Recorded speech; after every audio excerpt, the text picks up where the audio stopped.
결국 구속. 이 네 글자 말고 무슨 말이 필요하겠습니까? 결국 구속.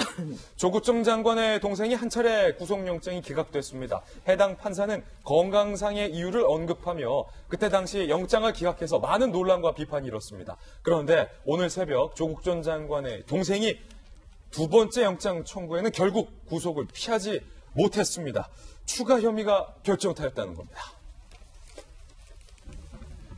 조국 동생 첫 번째 영장 기각 22일 만에 어젯밤 구속됐어요. 종전 구속영장 청구 전후의 수사 진행 경과, 추가된 범죄 혐의 등을 감안하면 구속 필요성과 상당성이 인정된다. 자, 사법부가 이렇게 밝혔어요. 종전 구속영장 청구 전후의 수사가 더 됐다. 그걸 보니까 추가된 범죄 혐의 등등을 감안했을 때 구속해야 된다. 사법부도 구속해야 된다 판단한 겁니다.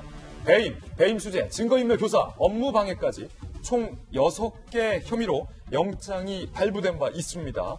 조국 동생은 교사 채용 대가 금품 수수의 일부를 인정한 것으로 알려지고 있습니다. 하지만 추가 혐의에 대해선 앞서 구속됐던 다른 사람과 마찬가지로 부인을 하고 있는 그런 상황입니다.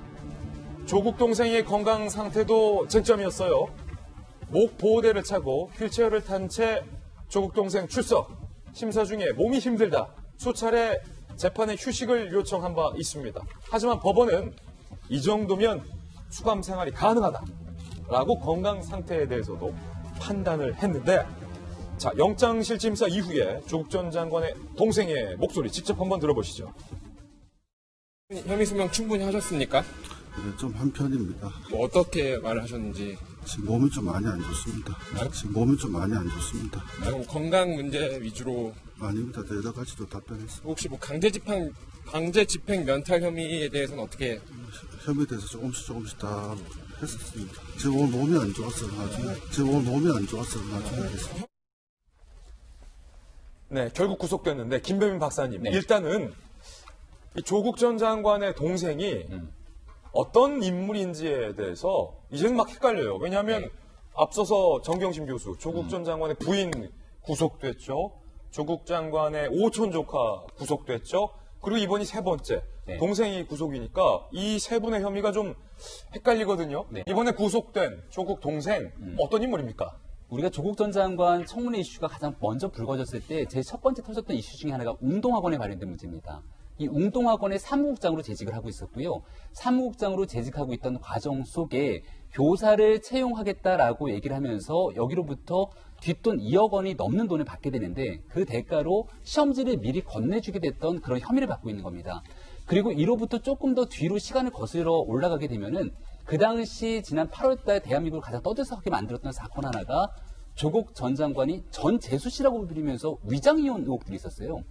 그러니까 지금 현재 이 조국 전 장관의 동생이 아내랑 떨어져서 이혼한 것으로 보이는데 함께 사는 것 아니냐 이런 의혹들이 나오면서 웅동학원으로부터 허위소송하고 본인이 캠코로 갚아야 되는 채무를 면탈하기 위해서 위장이혼한 것이 아니냐라는 의혹이 불거졌는데 당시 조국 전 장관의 전 재수 씨도 입장문을 표명하면서 그런 일이 없다. 어떻게 이렇게까지 얘기할 수 있겠느냐라는 얘기를 했습니다. 하지만 결과적으로 이러한 강제 집행 면탈 혐의에 대해서도 검찰은 구속영장을 청구하는 것이고 법원은 영장을 발부한 거거든요.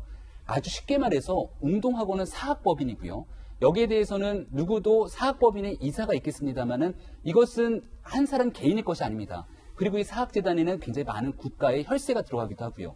하지만 여기에 대해서 갚아야 될 국가로부터의 돈 100억 원을 갚지 않기 위해서 이런저런 소위 말하는 꼼수를 부린 것 아니냐는 의혹이 불거졌는데 위장이혼까지? 거기에 대한 핵심 정점에 있었던 인물이고 그러한 세간의 여러 의혹들에 대한 법적 조치에 대한 1차적인 영장 심사 결과가 발부가 됐기 때문에 앞으로 이 문제는 조국 전 장관 동생을 넘어서서 웅동학원에 연결되어 있는 조 장관 일가 전체로 번져나갈 수밖에 없는 그런 상황으로 봅니다. 왜냐하면 이제 웅동학원 채용 비리 같은 경우에도 시험 문제를 빼돌렸잖아요. 근데 누구 집에서 빼돌렸냐면 엄마 집에서 빼돌렸다. 동생 엄마면 조국 장관의 엄마기도 하잖아요. 모친은 웅동학원 이사장. 이사장의 집에서 시험 문제를 빼돌린 걸로 나오고 있기 때문에 지금 구속이 됐기 때문에 과연 이사장이 시험 문제 빼돌리는 것을 알고 있었는지 여부도 검찰은 따져볼 것으로 보입니다. 그렇다면 그 다음은 조국 전 장관의 모친 그리고 더 나아가서 이 사실의 아들 조 전 장관이 알고 있었는지까지도 지금 연관이 될 수밖에 없는 상황인데 김광산 변호사님 네. 이런 인물에 대해서 법원이 지난번에 구속영장을 기각해서 해당 판사의 판단에 대해서 사실은 전직 영장 전담 판사님까지 나서서 이게 말이 되느냐 뭐 숱한 비판이 있지 않았습니까? 이번에는 결국 구속됐네요. 그런 것 같아요. 그런데 일단 지난번에 영장 기각할 때 명재원 판사의 영장 기각할 때 굉장히 논란이 많이 있었잖아요. 영장이 당연히 발부될 걸로 알고 있었는데 기각을 했고, 근데 이번에 이제 영장이 발부됐는데 이제 발부 이유를 좀 우리가 눈여겨봐야 할 부분이 아까 김진 앵커께서 말씀하신 것처럼 만약에 똑같은 내용 그대로 왔는데 만약에 지금 이 새로운 영장 판사가 이걸 발부를 하게 되면 전 영장 전담 판사가 뭔가 잘못했다는 그런 메시지가 될 수가 있어요. 예.